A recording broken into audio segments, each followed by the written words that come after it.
You're standing in your kitchen at 6 p.m. heating up leftovers. You don't think about it, you just do it. But 800,000 years ago, one human did something no animal had ever done before. They picked up a piece of raw meat and held it over fire. That single decision changed everything. It made you possible. Because cooking isn't just about making food taste better. It's why your brain is 3 times bigger than a chimpanzee's. Every animal on Earth eats raw food. Lions, bears, whales. Your dog, if given the choice, would happily eat raw chicken. Humans, we're the only species that physically cannot survive on a raw food diet. Try it for 6 months and you'll start losing weight, no matter how much you eat. Your body literally can't extract enough energy from raw food anymore. We evolved ourselves into a corner. We need cooking now. But here's the thing, that dependency, it's what made us human. Go back 2 million years. Your ancestor is a human, but not quite. Homo erectus. Smaller brain. Bigger jaw. Massive chewing muscles. They spend 6 hours a day chewing. 6 hours, just breaking down raw tubers and raw meat. Gorillas today? Same deal. They chew for 8 hours a day. Their entire life is eating. Then something changes. Someone discovers fire. Maybe from a lightning strike.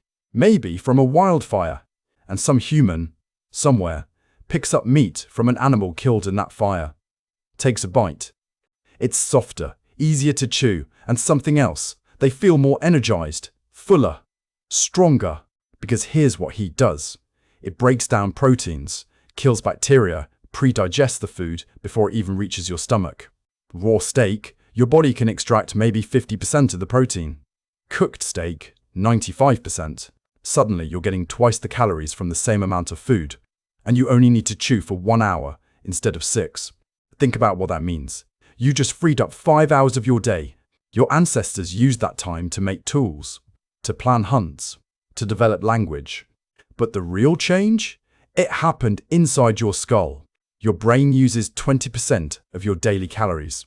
It's the most expensive organ you own. A gorilla's brain, 9%. They simply can't afford a bigger brain on a raw food diet. But once humans started cooking, we suddenly had surplus energy, and evolution had a choice: build a bigger gut to digest more raw food, or build a bigger brain. Over 800,000 years, your gut shrank by 40%. Your brain tripled in size. You traded one organ for another, stomach for brain, digestion for thought.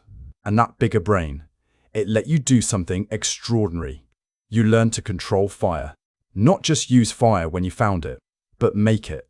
Keep it alive, carry it with you. Think about that. You became the only animal that could harness a chemical reaction. And cooking changed everything else too. Your jaw got smaller. You didn't need massive chewing muscles anymore. Know what happens when your jaw muscles shrink? Your skull can expand. More room for brain. Your teeth got smaller too. You don't need fangs when your food is already soft. But here's where it gets really interesting. Cooking didn't just change your body, it changed your society. Because fire needs protection. You can't just leave it. Someone has to watch it, feed it, defend it. So humans started staying in one place longer, building camps around fires, returning to the same spots. And when you gather around a fire every night, something magical happens. You start talking.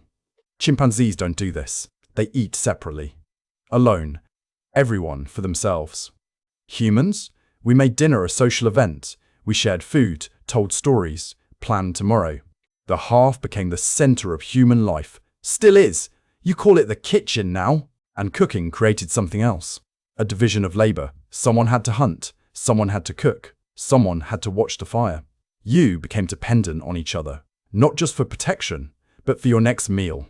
And then cooking enabled the final leap. You started cooking starchy foods, tubers, grains. Raw, these are almost indigestible. Toxic even. But cooked, they're pure energy. Glucose straight to your brain. That's when your brain exploded in size, from Homo erectus to Homo sapiens, 600 cubic centimeters to 1,400. And that brain let you do things no animal had done before. Art, music, abstract thought. But remember, all of this, every single thing that makes you human, started with heat and meat. Now fast forward to today. You still cook, but you've forgotten what you're actually doing. When you roast a chicken, you're performing chemistry that took your ancestors hundreds of thousands of years to master. When you boil water for pasta, you're doing something that literally changed the human genome. And when you gather your family for dinner, you're recreating a ritual that's 800,000 years old. But here's something wild. You're still evolving because of cooking. Right now. Today. You have 7 copies of a gene called AMY1. It helps you digest starch. Your ancestors had maybe 2. That gene multiplied over thousands of years of eating cooked grains. You literally evolved to eat bread. And it's still happening. People in farming cultures have more AMY1 copies than people in fishing cultures. Your body is adapting to what you cook, in real time, across generations. So why do humans cook food? The real answer is this: we don't have a choice anymore. We evolved ourselves into a species that requires cooked food to survive. We're trapped in a cycle we created. Your jaw can't handle raw meat for hours. Your gut can't extract enough energy. Your brain costs too much to run. You are locked into cooking forever. It's literally in your DNA now. But here's the beautiful part. That trap, it made you the most successful species on Earth. Because that bigger brain let you colonize every environment on the planet. Deserts, tundra, mountains, islands. Gorillas live in one forest. Bears in one region. Humans, everywhere. Because we could cook anything. Arctic seal meat, cook it. Desert lizards, cook them. Poisonous tubers, cook them. You made the entire planet edible. You took hard wheat kernels and figured out how to make them into bread. That took genius. And a really big brain.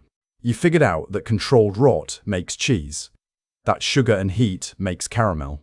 That time and temperature create flavor. You didn't just cook for survival anymore. You cooked for pleasure, for art, for culture. Every culture on Earth developed its own cuisine, its own flavors, its own relationship with fire. And today, you have a machine in your kitchen that can heat food in 30 seconds. Your ancestors would call it magic. So the next time you turn on your stove, remember something. You're not just making dinner. You're performing a ritual that stretches back 800,000 years. You're feeding the most expensive brain in the animal kingdom. A brain that only exists because someone, long ago, picked up that first piece of cooked meat. Because learning to think and learning to cook, they're the same thing. You cook because you're human. But you're also human because you cook. That's the loop you're stuck in. The best trap evolution ever set.